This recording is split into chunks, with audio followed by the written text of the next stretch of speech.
August had been a pretty good month going for WTI crude oil, but recent trading suggests that it's starting to break down and swing lower within its broader trading range. When we look at a chart here for Texas crude, we can see that after completing a double bottom back in the winter and a nice initial recovery, for the last few months it's basically been bouncing around between $40 and $50. And a peak above 50 failed in June, a peak below 40 failed in August.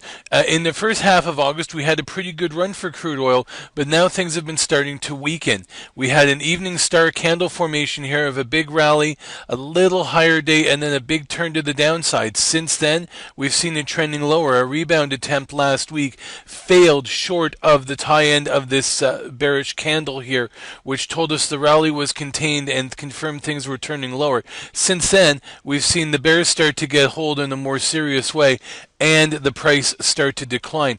RSI down here is confirming this by breaking under 50.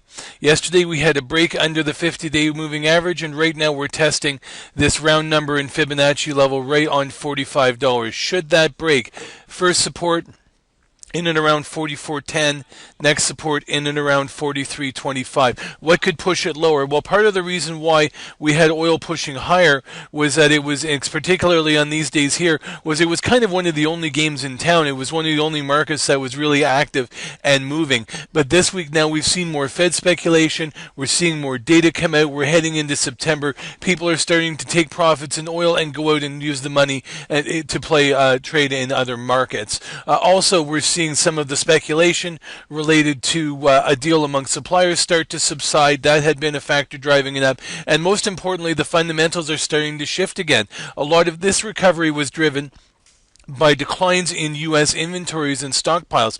Now we're seeing those that turn as we get to the end of summer driving season, and U.S. inventories are starting to inch up again. That's also putting pressure on the oil price.